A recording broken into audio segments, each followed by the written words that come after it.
Olá a todos, bem-vindos ao programa de capacitação desenvolvido pelo projeto Sustentabilidade é Coisa de Criança. O tema de hoje, a cidade e plano diretor. O objetivo dessa aula é compreender como as cidades são organizadas, por que seu planejamento é tão importante e de que forma podemos abordar esse tema com nossos alunos de maneira simples, educativa, envolvente e objetiva. A cidade é o espaço onde a vida acontece. É nela que trabalhamos, estudamos, convivemos e criamos laços. Mas, embora pareça que tudo se organiza naturalmente, as ruas, os bairros, as escolas, os parques, nada disso acontece por acaso. Existe um planejamento urbano por trás de tudo isso. E compreender este planejamento é fundamental para formar cidadãos críticos, conscientes e participativos. A proposta da nossa aula é mostrar como o plano diretor orienta o crescimento das cidades e, ao mesmo tempo, refletir como esse conteúdo pode ser trabalhado com as crianças dentro da escola, relacionando a sustentabilidade, a cidadania e a vida cotidiana. O conteúdo entra na BNCC na temática sobre o uso do solo, abordada a partir do terceiro ano fundamental. Antes de tudo, o que é uma cidade? A cidade é um conjunto de espaços organizados para que as pessoas possam viver bem. Ela abriga diferentes funções como moradia, trabalho, lazer, estudo, transporte e comércio, e onde todas elas precisam se relacionar de maneira harmônica. Se observarmos atentamente a cidade, percebemos que ela é um organismo complexo e organizado. Nela existem áreas destinadas para morar, para trabalhar, para estudar e para o lazer. Além disso, uma cidade bem organizada garante a funcionalidade dos serviços essenciais para viver, como energia elétrica, água tratada, transporte público, coleta de lixo e segurança pública. Uma cidade bem planejada é aquela que pensa em mobilidade, na acessibilidade, no meio ambiente e na qualidade de vida, principalmente. Ela busca equilibrar o crescimento econômico com o bem-estar das pessoas. Podemos notar que as cidades são distintas entre si. Algumas cidades são grandes, cidades grandes com grandes movimentos, grandes fluxos de pessoas, enquanto outras são mais tranquilas e menores, como é o caso de São Paulo, que é movimentada, e Concórdia, que é essa mais tranquila. Para entender o surgimento e o desenvolvimento das cidades, é crucial lembrar que a organização de uma cidade também carrega sua história. Onde moramos é resultado de processos da colonização ou da presença de grupos originários. São esses processos históricos que atribuíram nomes e deram identidade a esses lugares, o que gera uma organização social e econômica específica que precisamos conhecer para entender as cidades. Mas as cidades nem sempre foram planejadas como as que conhecemos hoje. Ao longo da história, as cidades foram surgindo de forma espontânea, crescendo sem um planejamento adequado. Com o tempo, os problemas começaram a aparecer. Ruas mais estreitas, falta de saneamento, poluição, trânsito intenso, desigualdades sociais, falta de às vezes tanto para lazer como preservação. E isso tudo vem como uma consequência da falta de planejamento e do crescimento desordenado dentro das cidades. Com essas problemáticas influenciando muito dentro das cidades, tanto no dia a dia, tanto para a locomoção e para a vida dentro das cidades, começaram a se pensar em formas de organizar o território urbano, projetando o crescimento das cidades, agora um crescimento ordenado. É fundamental compreender que essa organização não foi de forma aleatória. Ela é resultado de um processo de planejamento, sendo um instrumento legal importante para isso, mais importante, o plano diretor, que é o que iremos abordar nessa aula. Mas antes de focarmos no plano diretor, vamos retornar um pouquinho e olhar para dentro das cidades, a questão dos bairros e suas funções. As cidades, onde estão inseridos os bairros, possuem distintas funções, mesmo dentro de um país em comum, né? Mesmo dentro do mesmo país. Cada cidade tem sua característica e sua função distinta. Algumas são mais turísticas, outras são mais administrativas, né? Exercem papel de capital, tanto do país, como Brasília, como do estado, como é o caso das 4 que aparecem aqui: Rio de Janeiro, capital do estado do Rio de Janeiro, Florianópolis de Santa Catarina, Curitiba do Paraná, Salvador da Bahia, e assim por diante. Elas possuem também características distintas, conforme a região que elas estão inseridas, a população, a cultura, né? A cultura pode ser tanto da população como da colonização, da história dela, né? A cultura histórica dela, como também do clima, né? Tem cidades que são mais frias, cidades mais quentes, então elas são adaptadas e funcionam de maneira distintas para que sejam equilibradas. Agora, olhando dentro das cidades, olhando os bairros em si. Vamos pegar o exemplo em Florianópolis. Podemos perceber que nem todos os bairros são iguais, mesmo sendo da mesma cidade, e possuem características similares, né? Do mesmo povo, mesma cultura, mesma culinária, mesmo clima, mas ainda assim os bairros não são todos iguais. Por exemplo, a Beira-Mar Norte possui uma característica residencial e comercial um tanto mista, mas residencial um pouco mais forte, com uma densidade maior por ser mais verticalizado. Enquanto se pegarmos outros bairros mais afastados do centro, como o Campeche, possuem uma densidade mais baixa, né? São residências menores, mas uma predominância do residencial. E são bairros que estão localizados na mesma cidade, portanto, possuem características distintas e funções distintas dentro da cidade.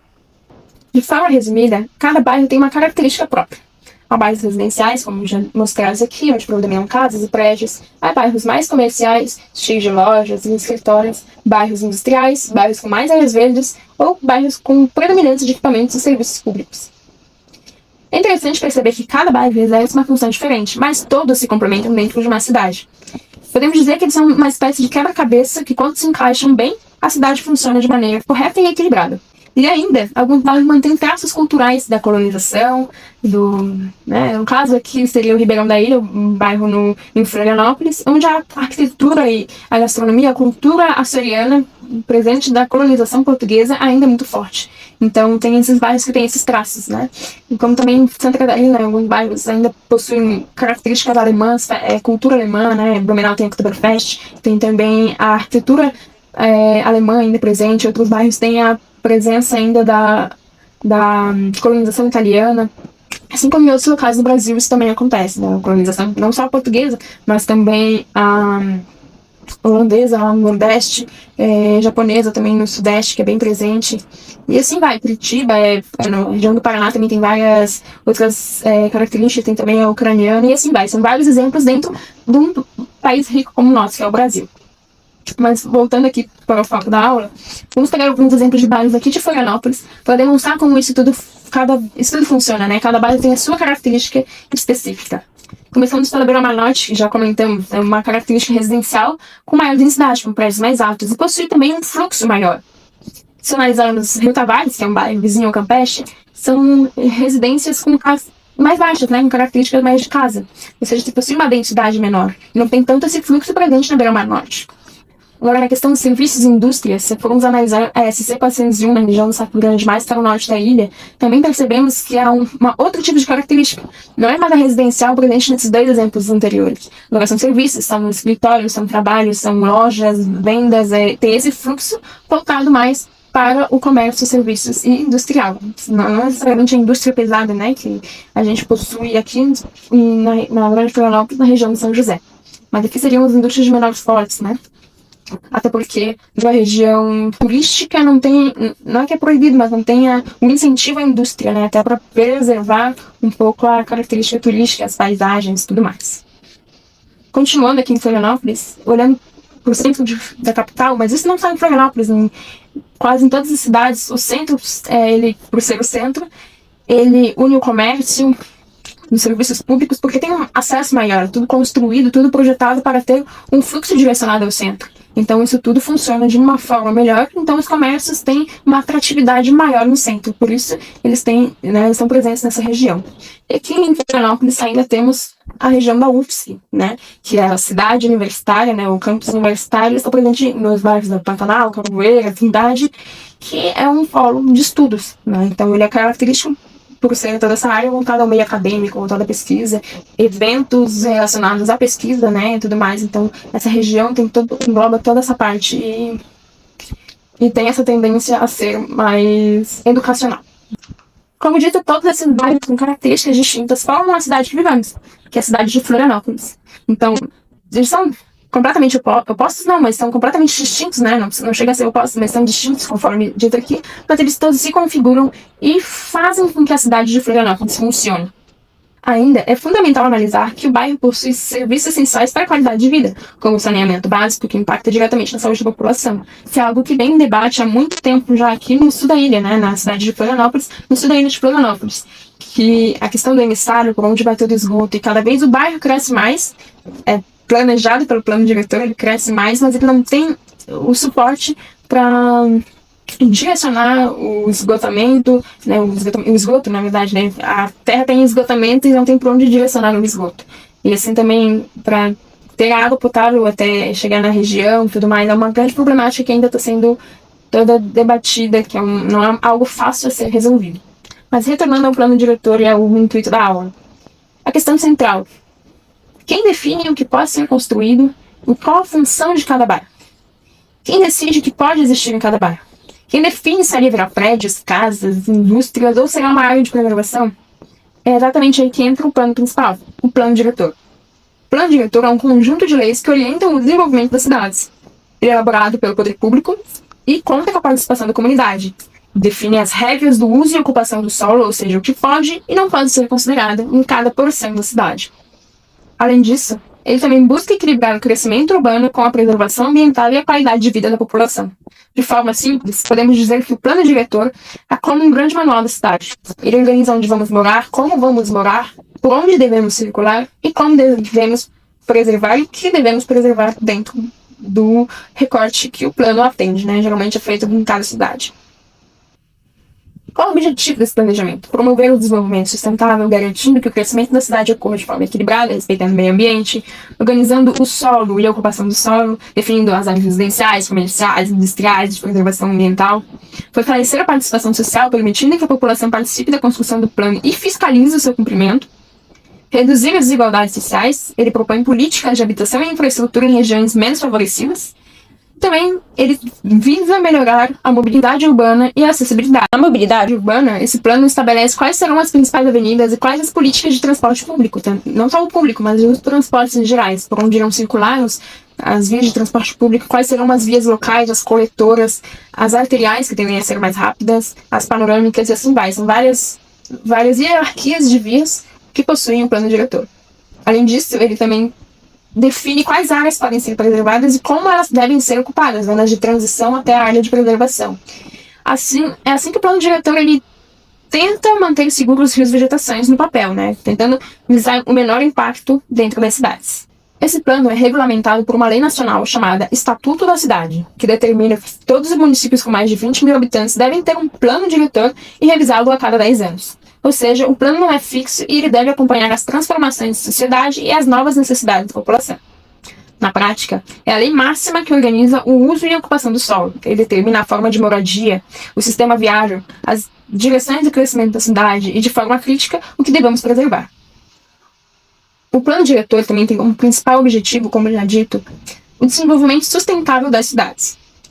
Para tentar alcançar esse objetivo de ter um desenvolvimento sustentável, ele atua em diversas frentes, seja na organização territorial, no chamado de zoneamento, que o plano ele realiza o zoneamento da cidade, definindo as áreas residenciais, comerciais, serviços, e de extrema importância à preservação, que é o que garante o bem-estar da cidade no geral. Ele divide a cidade por zonas de uso, onde cada uma exerce uma função específica, como já foi debatido e exemplificado anteriormente. Além de definir se vai ter apenas casas, se vão ser áreas de preservação, qual a dimensão dessas áreas de preservação de áreas verdes, se pode ter condomínio, se pode ter atividades econômicas, ele também define os parâmetros da construção, como a altura máxima permitida e o número de apartamentos, no caso de prédios no caso de prédios aqui, né? Mas o número de pavimentos no caso também comercial e tudo mais. Para também não ser uma cidade de várias torres e ter um equilíbrio tanto visual como ambiental. De forma resumida, o zoneamento serve para evitar conflitos entre os diferentes tipos de uso do solo e para garantir que o crescimento da cidade ocorra de maneira organizada. Conforme a imagem que tem aqui, o zoneamento de Florianópolis mais da porção continental, onde ele define cada cor significa alguma coisa, se é residencial, se é a predominância comercial, e áreas de preservação, geralmente na coloração verde, e tudo mais. Aqui temos novamente mais um zoneamento, né? Aqui tem cada sigla, o que significa cada parte, que já é a parte da ilha de Florianópolis. Aqui seria a região da UFSC, que é criada, né? Que está como área comunitária institucional, no caso seria a área de estudos acadêmicos, né? Institucional. A área de preservação permanente. Isso é um bom exemplo de como o zoneamento funciona na cidade. Elas são protegidas por lei e têm o objetivo de conservar a fauna, a flora e os recursos naturais. Em Florianópolis, podemos pensar nas dunas, nos manguezais, nas matas e nas praias. Além da ilha, né? Das ilhas presentes, né? Não só a do Campeche, que é a principal ilha da ilha de Santa Catarina, mas as demais ilhas menores presentes na região. Em todas as áreas de preservação permanente, é proibido o desmatamento e qualquer tipo de construção, edificação, justamente para garantir o equilíbrio ecológico e a segurança ambiental da cidade. Aqui, novamente, a ilustração que são imagens retiradas do plano diretor de Florianópolis, qual a altura máxima e qual a área de ocupação, de projeção em relação ao terreno que ele pode ocupar de acordo com a sua altura, quantos apartamentos e pavimentos podem ter, tá? Todo um cálculo, todo um estudo em cada área específica que o plano diretor indica. Aqui, novamente, a taxa de impermeabilização, né, o quanto pode ser utilizado, qual área permeável e impermeável. Retornando para o zoneamento, ele pode gerar contrastes conceituais importantes. Em Florianópolis, alguns locais distantes do centro, como certas praias de Jurerê, Daniel e Santo Antônio, foram historicamente definidas como freguesias, enquanto áreas fisicamente mais próximas do ponto central da cidade são classificadas como periféricas, como é o caso do Morro da Cruz. Essa diferença na classificação não é apenas geográfica, mas cultural e social. E deve ser usada para questionar o que realmente define o que é um local central e o que é um local periférico, e como isso foi construído. A proximidade com os centros locais de trabalho e a falta de planejamento urbano adequado para a população marginalizada forçou com que serviços surgissem às periferias, como no caso do Morro da Cruz, enquanto o extenso planejamento feito para o norte da ilha, pela malha viária e demais investimentos, permitiu um crescimento mais organizado e com uma renda maior, como já dito no caso do norte da ilha, e agora tem sido voltado um pouco para o sul da ilha, que até então era esquecido no planejamento, né? O norte da ilha foi muito mais projetado e planejado. Agora esse planejamento, com o novo plano diretor, está enxergando um pouco o sul da ilha e também fazendo maiores investimentos e inserindo a população com mais benefícios financeiros, voltando um pouco para o sul também. Eles não fazem um planejamento que visa também a população necessitada, não apenas, mas em grande parte o planejamento urbano tem um interesse econômico por trás disso. Por isso surgem as periferias, né? Por isso as periferias existem no entorno dos centros, né? Onde estão os trabalhos, onde estão os serviços. Porque o transporte público, por exemplo, em Florianópolis, o transporte geral, a mobilidade, a malha viária, não é 100% planejada, ela foi planejada mais para o norte da ilha, para o restante da cidade, enfrenta filas, complicações, transporte público sem qualidade, sem muita qualidade no caso, né, horários são ruins, alguns ônibus são antigos, são velhos, estragam, então toda essa problemática força com que a população marginalizada, que depende disso tudo, que não tem benefícios financeiros, se instale em regiões não legalizadas e com habitações também não legalizadas no entorno dos centros. De forma resumida, embora seja um instrumento legal em busca de desenvolvimento sustentável, é fundamental compreender que o plano diretor é também um reflexo das disputas e correlações na força da sociedade. As definições sobre a altura dos prédios, onde abrir indústria e quais recursos usar, são influenciadas por grandes empresas, construtoras e pelo interesse de arrecadação de dinheiro e do próprio município. Portanto, o plano não é um documento neutro, mas um acordo dinâmico entre diferentes poderes e interesses sobre o futuro da cidade. Por um outro ponto principal e muito forte para o plano diretor, a participação popular. O plano não deve ser feito apenas pelo governo, mas também pela escuta da comunidade. As pessoas que vivem na cidade conhecem as suas necessidades, os seus problemas e suas potencialidades, por isso que é essencial que elas sejam ouvidas. Quando a população participa, o plano tende a ser mais democrático e representativo. Isso também é uma forma de exercer o papel da cidadania e fortalecer o senso de pertencimento nas cidades. Porém, grandes partes das cidades ainda não têm plano diretor, ou então são irregularizadas, como planos irregulares, no caso, né? Como aqui no caso desse gráfico de Santa Catarina.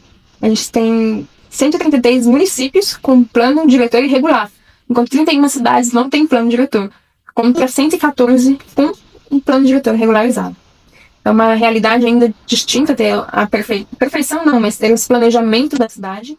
Agora um exemplo específico, que é uma cidade sustentável em que o planejamento deu certo, é o caso da cidade de Curitiba, no Paraná, capital do Paraná, que é considerada uma referência mundial em planejamento urbano sustentável. A cidade conseguiu integrar o transporte público, áreas verdes e o crescimento urbano de maneira equilibrada, sempre com foco no bem-estar da população.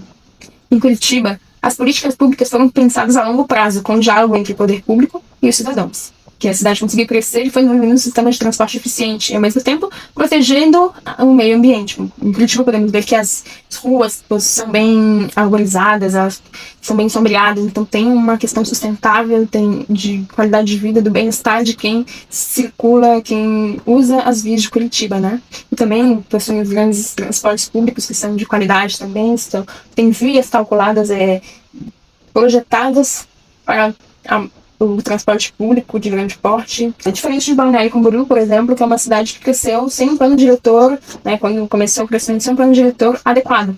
Ela foi crescendo desenfreada, por isso também ela possui a característica de hoje, na hora ali tem os prédios altos e cada vez mais prédios. Não é uma crítica, mas é uma forma de como foi construída a cidade.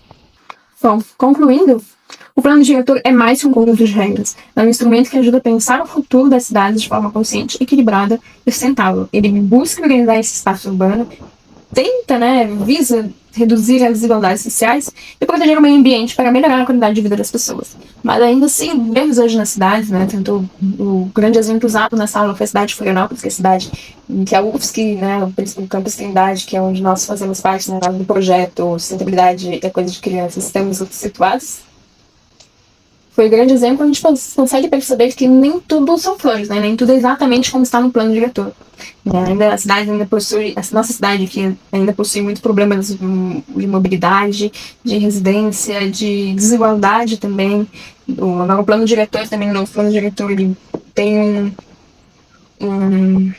um olhar mais para as construtoras, se você for perceber, olhar mais a fundo no sul da ilha, agora tem vários prédios sendo propostos com 6, 7 andares na beira da duna, na beira da praia, que é um tanto problemático, porque a cidade não comporta isso, a região não comporta em termos de estrutura, da malha viária, de saneamento, de água tratada. Eletricidade até que não é um problema tão grande, mas saneamento básico e água tratada, assim, para atender toda a demanda que eles propõem no plano, ainda assim uma problemática a ser debatida. E isso está sendo um problema meio público com a população, muito debate ainda a ser feito. Quando levamos esse tema para dentro das escolas, damos espaços aos alunos e a oportunidade deles compreenderem que todos nós fazemos parte do espaço urbano e das nossas cidades, e todos temos responsabilidade sobre esse espaço.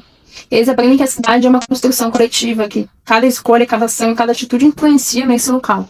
E entender o plano diretor é importante, porque o plano diretor rege isso tudo. Então, esse conhecimento desde a escola, desde novo, é importante para que tenhamos cidadãos com maior conhecimento, com maior olhar crítico sobre toda essa temática. Tão importante para o desenvolvimento de cidades que influem no nosso dia a dia, em cada segundo do nosso dia.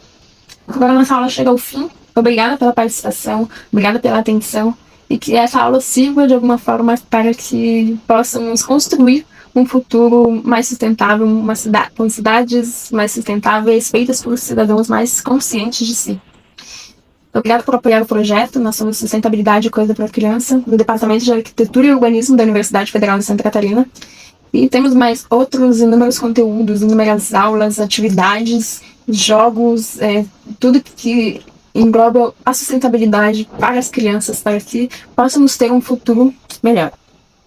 Então acesse o nosso site, veja os nossos outros vídeos e também as nossas redes sociais, sempre estamos bem ativos e sempre propondo novas ideias, novos jogos e aulas para trazer maior conhecimento a todos. Traga esse projeto para a sua escola também. Tchau, tchau!